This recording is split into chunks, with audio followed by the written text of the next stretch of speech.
Bharatiya Janata party 17 सीटें, Janata Dal United 16 सीटों पर एनडीए के साथ लड़ेगी।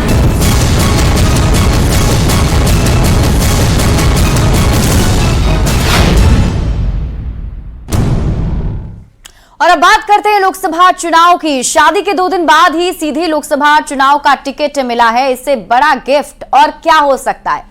जी हां, कुछ ऐसा ही हुआ है। मुंगेर में 2 दिन पहले शादी रचाने वाले 62 साल के बाहुबली अशोक महतो की पत्नी अनीता देवी के साथ। अनीता देवी ने अभी 2 दिन पहले ही मुंगेर में 7 फेरे लिए और आरजेडी ने अशोक महतो की पत्नी अनीता देवी को मुंगेर से प्रत्याशी बनाते हुए सिंबल भी दे दिया है।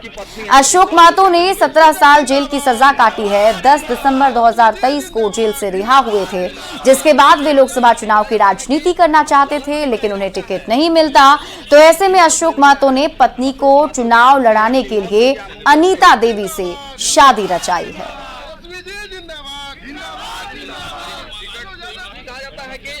ललन सिंह का इलाका है। एनडीए को पूरी मैडम को टिकट मिला है। जीत की कितनी आश्वस्तता है? 100%, 100% जीत है। एनडीए को पूरी टक्कर देंगे। टक्कर कहीं है ये नहीं है। कहा जाता है कि इलाका ललन सिंह का है। बहुत अच्छा लग रहा है और संपूर्ण विश्वास है, क्योंकि पूरी जनता का विश्वास है। और क्या कहेंगे, किस तरह से चुनाव प्रचार करेंगे, क्या कहेंगे? आशीर्वाद हमें मिल गया है और मैं मुंगेर की बेटी हूँ और कुर्मी धानुक परिवार से आती हूँ, जाति से आती हूँ और मुंगेर में किसी दूसरे व्यक्ति की एंट्री बर्दाश्त बिल्कुल भी नहीं की जाएगी। ये जनता की आवाज़ है और ये मेरा विश्वास है। बहुत भारी मतों से जीत के आनी है मुझे। किससे आपका टक्कर होने वाला है, क्या लगता है? किसी से कोई टक्कर नहीं। किसी से भी टक्कर हो। तो बिहार में इंडिया अलायंस में सीटों का बंटवारा अभी तक सुलझ नहीं पाया है, लेकिन इसी बीच भागलपुर सीट को लेकर कांग्रेस विधायक अजीत शर्मा ने बड़ा बयान दिया है।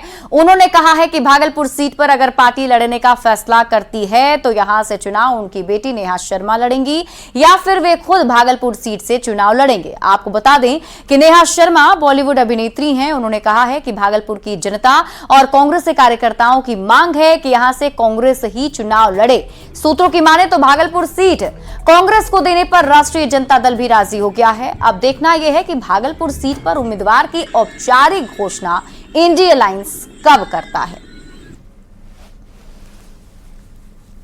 जो प्रदेश अध्यक्ष से हमारी बात है, राष्ट्रीय अध्यक्ष से बात है और भागलपुर सीट कांग्रेस को आना चाहिए, तो मुझे भी सूचना है।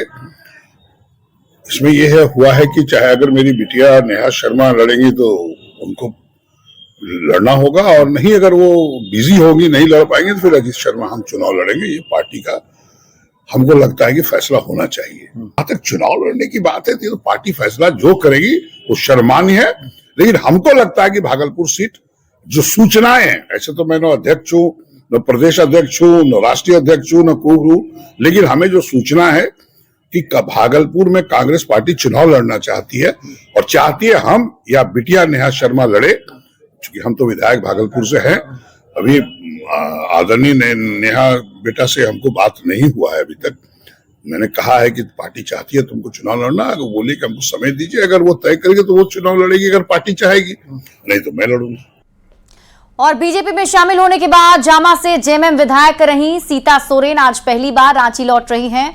माना यह जा रहा है कि सीता सोरेन के लौटने पर सियासत गर्म होगी। आखिर क्या है सीता सोरेन के बीजेपी में शामिल होने के बाद रांची लौटने के मायने? मौके से और अधिक जानकारी दे रहे हैं संवाददाता संजय कुमार सिन्हा।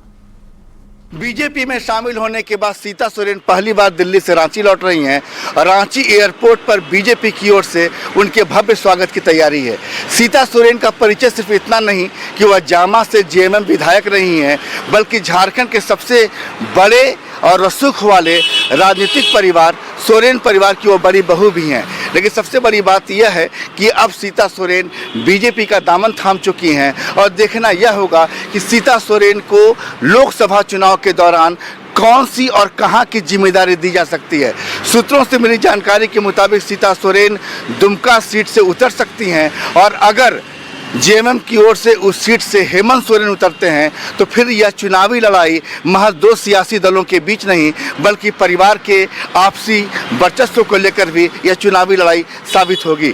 देखना यह है कि जब सीता सोरेन रांची लौटती हैं तो उस समय जेएमएम के साथ साथ बीजेपी का उत्साह का माहौल क्या रहता है। संजय कुमार सिन्हा, न्यूज़ 18 रांची।